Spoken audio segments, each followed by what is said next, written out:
നീ മറ്റേ കല്യാണത്തിന് പോയിട്ട് എന്തായി? എനിക്കെന്ത് വരാൻ പറ്റും, എനിക്കൊരു മരിച്ചടക്കം ഉണ്ടായിരുന്നു. നീ ഇങ്ങനത്തെ വർത്താനം പറയല്ലേടി.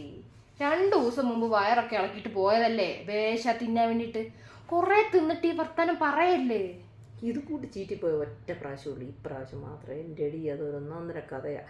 ഇപ്പം പിന്നെ ഒരു ഫിലിം ഡയറക്ടറേയിൽ കൊടുത്ത ഒന്നാന്തരമുള്ള സിനിമയായിരുന്നു. നമ്മൾ കേട്ടിട്ടേ ഉള്ളൂ. അതുപോലെ ആയിരുന്നു ഇന്നത്തെ സംഭവം. എന്തുവാ സംഭവം? നല്ല കോമഡിയായിരുന്നു. ഇന്നത്തെ കല്യാണത്തിനുണ്ടല്ലോ എല്ലാവരും നീ പറഞ്ഞ പോലെ തന്നെ റെഡിയായി ഭക്ഷണം കഴിക്കാൻ വേണ്ടി 2000 പേരോളം നല്ല സദ്യയായിരുന്നു. ഒരു പ്രയോജനം ഉണ്ടായില്ല, ആരും തിന്നില്ല. കൊള്ളത്തില്ലായിരുന്നു ഫുഡ്. നിനക്ക് തീറ്റയുടെ ചുറ്റിപ്പറ്റിയാ പറ്റി നിൽക്കുന്നത്. കൊള്ളത്തിലാഞ്ഞിട്ടല്ല, നിന്നേണ്ട ഗതി വന്നില്ല. അതാണ് ഇപ്പോഴത്തെ പിള്ളേര്. അവളവിടെ കല്യാണ മണ്ഡപത്തിൽ ചെന്നിട്ട് ഒറ്റ കറക്കം താഴെ വീഴും. എല്ലാവരും എന്നാ പറ്റി ചോദിച്ചു. എല്ലാവരും ഓടിക്കൂടി. ഗർഭമായിരിക്കും. അതാ നീ ഗർഭത്തിൽ അത് തന്നെ ഗർഭം. ആ ഗർഭമാണോ എന്നാന്നൊന്നും അറിയത്തില്ല. അവള് തലയിറങ്ങി വീണു. ഉടനെ അവളെ കുത്തിപ്പൊക്കി എല്ലാവരും കൂടെ കൊണ്ടുപോയി ആശുപത്രി കൊണ്ടുപോയി പരിശോധിച്ചുകൊണ്ട് പോലീസ് വന്നു. പോലീസ് വന്നത്. ഇനി ഈ ഗർഭത്തിൻ്റെ ചുറ്റിപ്പറ്റിയത് മാത്രമുള്ളത് നിനക്ക്. എനിക്കാണ് തിന്നാൻ പറ്റാഞ്ഞതിനും ആകെ വിഷമമായിട്ടിരിക്കും. അന്നേരമാണ് എന്നിട്ട് തിന്നാന്ന് ഓർത്ത് പോയിട്ട് ഇങ്ങനത്തെ ഗതിയാണ്. അന്നേരം പോലീസുകാരോട് പറയാം, എന്നെ എൻ്റെ അപ്പനും അമ്മയും കൂടി ഇടിച്ച് പറക്കി എന്നെ കൊണ്ട് സമ്മതിപ്പിച്ചത്. എനിക്കൊന്നും അവനെ ഇഷ്ടമില്ലായിരുന്നു. എല്ലാ പോലീസുകാരെല്ലാം കൂടി ഇങ്ങനെ നോക്കുക, എന്നെ ഇടപാടേ നിനക്ക് ഇഷ്ടമില്ല, പിന്നെ ഇങ്ങനെ കെട്ടാൻ പോയെന്ന് വെച്ചു. എന്നായിരുന്നു കുട്ടിയുടെ എൻഗേജ്മെൻറ്റ്? 3 മാസം മുമ്പ്. 3 മാസം സമയം കിട്ടിയില്ലേ? അപ്പം ആ ചെറുക്കനെ ഇഷ്ടപ്പെട്ടില്ലേ? പിന്നെ എന്നാകായിരുന്നു? ചെറുക്കനെ എനിക്ക് ഇഷ്ടപ്പെട്ടില്ലേ? ഇഷ്ടപ്പെട്ട ചെറുക്കൻ്റെ പേരെന്നാ? ഇപ്പൊ അവക്ക് വേറൊരുത്തനുമായിട്ട് ഇവനെ ഇഷ്ടപ്പെട്ടില്ലെന്ന്, വേറൊരുത്തനെ ഇഷ്ടമായിരുന്നെന്ന്. അവന്റെ പേര് അക്ബർ.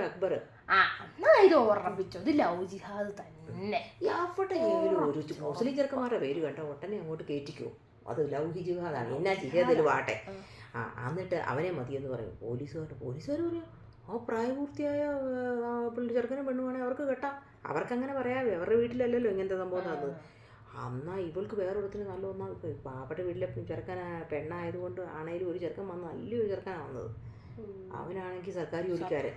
ഇപ്പൊ കിട്ടുമോ? പൈസ കൊടുത്താൽ പോലും ഇപ്പൊ സർക്കാർ ജോലി. വീട്ടുകാരാണ് നല്ലത്. അതാണ് ഒന്നും വേണ്ടെന്ന് പറഞ്ഞു. എന്തെങ്കിലും പിന്നെ ഒന്നും വേണ്ടെന്ന് പറഞ്ഞു. ശ്രീധരൻ ഒന്നും ചോദിച്ചില്ല. എന്നാലും ഇവരുണ്ടായി പെങ്ങളും ആങ്ങളെ മക്കളും എല്ലാവരുടെ കൂടി പിരിച്ച് 1-2 പവനായിട്ട് എങ്ങനെ 10-15 പവനം ഉണ്ടാക്കിയായിരുന്നു. അതിനുള്ളിൽ ഇങ്ങനെ ചത്ത വീട്ടിലെ പോലും. ആ ദിവസം തന്നെ നിൽക്കുക. അവൾക്ക് അതിന് തലേ ദിവസമോ 3 മാസമൊക്കെ എടുത്തില്ലേ? അതിന് മുമ്പ് എങ്ങനെ പോകാൻ മേലാഞ്ഞോ? അതാണ് ബുദ്ധി. ആ കെട്ടുന്ന ചെറുക്കനെന്ന് പറഞ്ഞ ഒരു ചൊക്കയും ചുളയൊന്നും ഉള്ളവനല്ല. അവനൊന്നുമില്ല. നീ വിചാരിക്കുന്ന വലിയ കൊമ്പത്തൊന്നുമല്ല. അവന് ആകെപ്പാടെയുള്ള പണിയാണ് ഇങ്ങനെ കയറി റിവേറ്റൽ ഇങ്ങനെ ഇരിക്കാൻ വായി നോക്കി. അല്ല, അപ്പൊ നമ്മളാണെങ്കിൽ സർക്കാർ ഉദ്യോഗസ്ഥൻ വരുമെങ്കിൽ അതിനേക്കാളും നല്ലത് കിട്ടിയാലേ പോവാവൂ. ഇവളെന്നാ അത് ഇപ്പോഴത്തെ പിള്ളേർക്ക് അതിബുദ്ധി. അതായത് ഇത്രയും നേരം വളർത്തി ഈ അപ്പനെ അമ്മയെ ഓമ്പിക്കണം, അല്ലാതെ വല്ലവനെ ഓമ്പിക്കാൻ കൊള്ളുകയില്ല. അവളെന്നാ ചെയ്തു? അവളിന്ന് ആ ദിവസം വരെ അതീവ ബുദ്ധിമതിയാടി. എന്തിനാ അങ്ങനെ ചെയ്തെന്നറിയോ? ആ പോലീസുകാരും ചെയ്യുന്നു. അപ്പൊ ഈ ദിവസം വരെ നീ 2-3 ദിവസം മുമ്പ് പോയപ്പോരാ? ഇത്ര 2500 പേരുടെ സദ്യയും മുടക്കി. പിന്നെ എനിക്ക് പെണ്ണിനെ വേണ്ട, ഈ 4 പെണ്ണിനെ എനിക്ക് വേണ്ട. ഇനിയിപ്പോൾ ഇത് അപ്പോൾ എല്ലാവരും ആശ്വസിച്ചോടാ. അല്ലെങ്കിലും ഇനിയിപ്പോൾ നാളെ കല്യാണം കഴിഞ്ഞാൽ ഇവൻ ചിലപ്പോൾ ഇവിടെ ഇട്ടിട്ട് പോകും. നിനക്ക് നാണം കെട്ടണം. ഇപ്പം എന്താണ് ഒരു പേരുണ്ട് ആ നാട്ടിൽ. ഇനി ആര് പോയി ഇവനെ അവളെ പഠിപ്പിച്ച് ടീച്ചർമാർ വരും, ഓട്ടോമാറ്റിക്കലി ഫേമസ് ആവും. കാരണം ഇവളുടെ ടീച്ചറല്ലേ, ഇവളുടെ അനിയത്തിയല്ലേ. അന്ന് ഒളിച്ചോടിയ പെണ്ണിന്റെ അയലോക്കത്ത് അനിയത്തി ഉണ്ടെന്ന് ഇനിയിപ്പോ ആ പെണ്ണിന്റെ ഒന്നും ചെയ്യാൻ ഇനിയിപ്പോ പറയത്തില്ല. ആ ഒളിച്ചോടിയ പെണ്ണിന്റെ ചേച്ചിയല്ലേ, ആ ഒളിച്ചോടിയ പെണ്ണിന്റെ ശവടക്കല്ലേ, ഒളിച്ചോടിയ പെണ്ണിന്റെ അമ്മയല്ലേ, ഒളിച്ചോടിയ പെണ്ണിന്റെ ആങ്ങളയല്ലേ. ഇനിയിപ്പോ എന്നാണെന്ന് പറയുന്നത്? അവളിടുന്ന കണ്ടിക്ക് വരെ അവളുടെ പേര് ഫേമസ് ആവും, ഫ്രീ ആയിട്ട് ഫേമസ് ആവും. ഇതൊരു കഷ്ടമാണെന്നറിയാം. സ്വർണ്ണം എല്ലാം എടുത്തോണ്ട് പോയോ? അമ്മ പിടിക്കുക. ഇവളെക്കാളും ബുദ്ധിയുള്ള അമ്മ അവരുടെ ഒരടി വെക്കടിയെല്ലാം.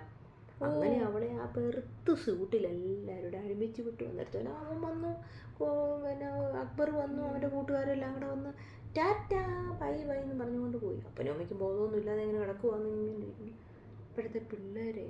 എൻ്റെ ദൈവമേ, എന്തൊക്കെ കാണണം. പെണ്ണിൻ്റെ പദ്ധതി ചീറ്റിപ്പോയി.